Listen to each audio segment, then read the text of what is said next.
2 de la tarde, 31 minutos. Durante más de 4 siglos durmieron en las paredes de una iglesia en Boyacá unos murales al fresco realizados por los primeros maestros que llegaron de Europa al entonces virreinato de Tunja. Por pura casualidad, hace algunos años descubrieron esas joyas del arte colonial y hoy están a la vista de los visitantes. Turmequé es la población donde se fundó la colonia con los aborígenes muiscas. Informe especial. Aunque en apariencia la iglesia de Turmequé, un pueblo enclavado en las montañas boyacenses, no parece un templo antiguo, en realidad fue uno de los centros doctrineros más importantes en la época de la colonia en el siglo XVI, dice Eufrasio Bernal, ingeniero geógrafo con alma de historiador. Obviamente los españoles vinieron a imponer su lengua y su religión. Y el objetivo principal era convertir a los indios en cristianos.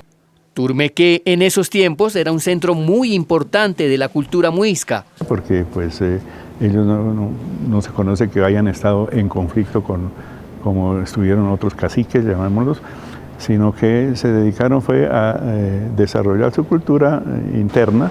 Miles de almas que según la visión de los misioneros debían ser salvadas. Unas a las buenas y otras a las malas. Y los templos doctrineros jugaron un papel muy importante. Siendo la pintura un factor determinante en este proceso, llegaron desde España al entonces nuevo reino de Granada pintores influenciados por las corrientes artísticas de la época, cuenta Juan Guerrero, arquitecto y restaurador. Baltasar de Figueroa, el viejo, que es a la otra persona que también se le hace la adjudicación de la autoría de esas pinturas. Se refiere a estas imágenes pintadas entre 1609 y 1615, que fueron olvidadas por las distintas comunidades religiosas que a lo largo de la historia modificaron el templo con nuevas construcciones, dejándolas escondidas tras los muros durante más de 4 siglos.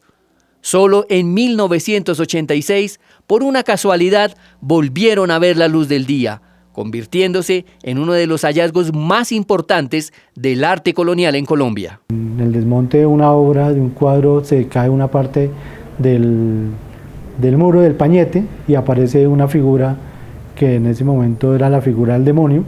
La noticia se regó como pólvora. El diablo se apareció en la iglesia de Turmequé, murmuraban en el pueblo. Y pues hubo un revuelo en el pueblo porque según ellos había aparecido el demonio en el templo, pero realmente era porque se había caído parte del pañete, dejando en evidencia la presencia de pintura mural. Dice el experto restaurador que las imágenes fueron pintadas en una técnica llamada fresco al seco. Son más de 400 metros cuadrados de arte religioso. Por eso algunos la han llamado la Capilla Sistina de América.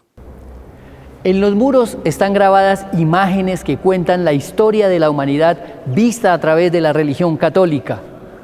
Génesis y Apocalipsis, es decir, como centro misionero, todo el templo se convertía en una gran aula que servía para catequizar a los indígenas. Poco a poco fueron apareciendo las imágenes bajo el trabajo cuidadoso de los restauradores. El respeto por los vestigios del original que hay ahí. Y segundo, la posibilidad de darle continuidad histórica a un bien que se había perdido. También hacen parte del tesoro estos cuadros del gran Baltasar de Figueroa, quien junto a su esposa tuvieron varios hijos, Melchor, Gaspar y Baltasar. Más que reyes magos en tierras boyacenses, se convirtieron en maestros y dejaron una rica producción de arte religioso que aún reposa en la iglesia de Turmequé. Creó toda una escuela que después los hijos de Baltasar de Figueroa y los hijos de ellos también, o los condiscípulos o los amigos que estuvieron en el taller, fueron maestros de Arce y Ceballos. Recuperar su obra ha sido un proceso lento y dispendioso que ha tardado varios años y aún no concluye. Falta aún por restaurar la pintura mural del ábside, que es detrás del altar, que merece también la pena, así esté un poquito escondida. Pero las paredes del templo de Turmequé no son las únicas que hablan en la historia antigua de estas tierras. También lo hacen las piedras en los sitios sagrados de los muiscas. Pedimos permiso a las abuelas, a los abuelos de territorio. Henry Moreno es descendiente de esos primeros pobladores. Por eso se siente orgulloso de contemplar estos grabados que hicieron sus antepasados. Las piedras era la forma como plasmaban los escritos antes de que llegaran los colonizadores.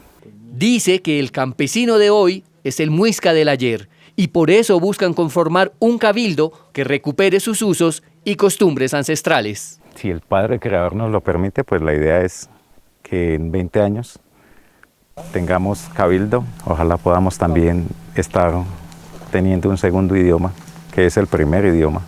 Ojalá en 20 años muchas personas de este territorio estemos comunicándonos en muisca.